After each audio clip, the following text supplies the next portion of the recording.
এখান থেকে পড়ে গেলে আপনার যে খুব বেশি একটা ক্ষতি হবে আমার তো তা মনে হচ্ছে না। আচ্ছা, শুধু শুধু হসপিটালের খরচ বাড়িয়ে লাগতে বলেন তো। আপনি চাইলে আমরা কথা বলতে পারি। আমার সুন্দর একটা জায়গা জানা আছে, আমি নিশ্চিত আপনি সেখানে গেলে কিছু একটা করতে পারবেন। ধন্যবাদ। হোয়াট? এই যে আপনি বুঝতে পারছেন যে আপনি যেটা করছিলেন সেটা একদমই ভুল। আপনি তখন থেকে একটানা কথা বলেই যাচ্ছেন। তাহলে কি শুধু শুধু হাওয়া খাওয়ার জন্য এখানে বসেছিলেন? আপনি যেরকম ভাবছেন তেমনটা না। আমার আসলে অ্যাক্রোফোবিয়া বা উচ্চতা ভীতি নেই, সো হাওয়া খাওয়ার জন্যই বসেছিল। কি অদ্ভুত, মানুষের এমন ইচ্ছাও থাকতে পারে। ভাই, বাপের জন্মে প্রথম শুনলাম। শোনা হয়ে গেছে, এবার কেটে পড়ুন। আমি না হয় ভুল করে ভুলভাবে আপনার সাথে কথা বলে ফেলেছি, তাই বলে কি একটু পরিচিত হতে পারি না? জাস্ট পরিচয়। আমি মঞ্জুরি। আপনি? আমি কবি। কবিতা থেকে কবি? কবির রটা কেটে দিয়ে কবি। আচ্ছা, আপনি চাইলে আমার বাইকে যেতে পারেন। নো থ্যাঙ্কস, আমি বাম দিকে যাচ্ছি।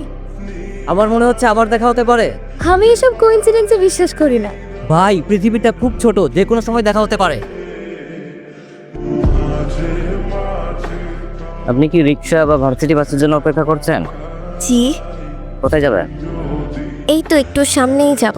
আপনি চাইলে আমার সাথে রাইড শেয়ার করতে পারেন। না, ঠিক আছে।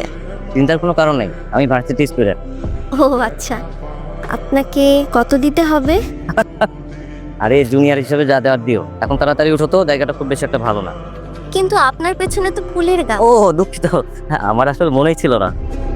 একটু দাঁড়া, আপনি এটা ধরে বসেন, কোনো সমস্যা না নেই? না, কোনো সমস্যা নেই। ঠিক আছে, কোথায় যাবা? সামনে নামাই দিলেই হবে।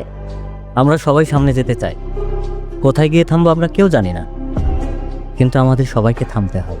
মামা, আহমেদ ছাপার সূর্য তুমি সাথী বইটা আছে? এটা নাই আরে মামা, আপনি কি বই বিক্রি করেন নাকি আন্ডা বিক্রি করেন? মামা, দেখতেছেন তো এই যে বই বিক্রি করি। আরে মামু, যে বেটায় সবার বই বিক্রি করে না তার বই বিক্রি করা আর আন্ডা বিক্রি করা সমান। আরে আপনি আপনি দেখি কবিতার বইও পড়েন। তাই বইটা কেমন লাগলো?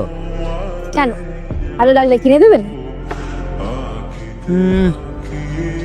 টাকা নাই, থাকলে কিনে দিতাম। তবে আপনাকে একটা কথা বলেছিলাম যে আমাদের আবার দেখা হবে। কি দেখা হলো? আরে এগুলো হাতে বানানো কথা, আমি এসব বিশ্বাস করি না, যত সব কোইন্সিডেন্স। তাছাড়া ঢাকা শহর কত ছোট্ট, তারপর একই ভার্সিটি স্টুডেন্ট। সিরিয়াসলি? তা কোন সাবজেক্ট? আমি অপরিচিত মানুষদের সাথে কথা বলি না।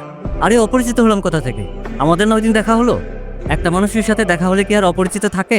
কয়েকবার দেখা হলেই পরিচিত হয়ে যায় এমনটা আমি বিশ্বাস করি না। ওকে, আমাদের আবার দেখা হবে। আরে যত সব বোগাস কথা। আপনি যেখানে যাচ্ছিলেন যান। मेहरबा होके बुला लो मुझे चाहो जिस वक्त, मेहरबा होके बुला लो मुझे चाहो जिस वक्त, मैं गया वक्त नहीं हूँ कि फिर आ भी ना सकूँ। क्या बात है জনাব, আপনার সময় থাকতে পারে, আমার নেই। আপনি এবার সত্যি সত্যি আসুন। মাইন্ড ইট, আমাদের কিন্তু আবার দেখা হবে। জনাব, শাড়ি নাকি আপনার লেখা? আমার গুরু মির্জা গালিব।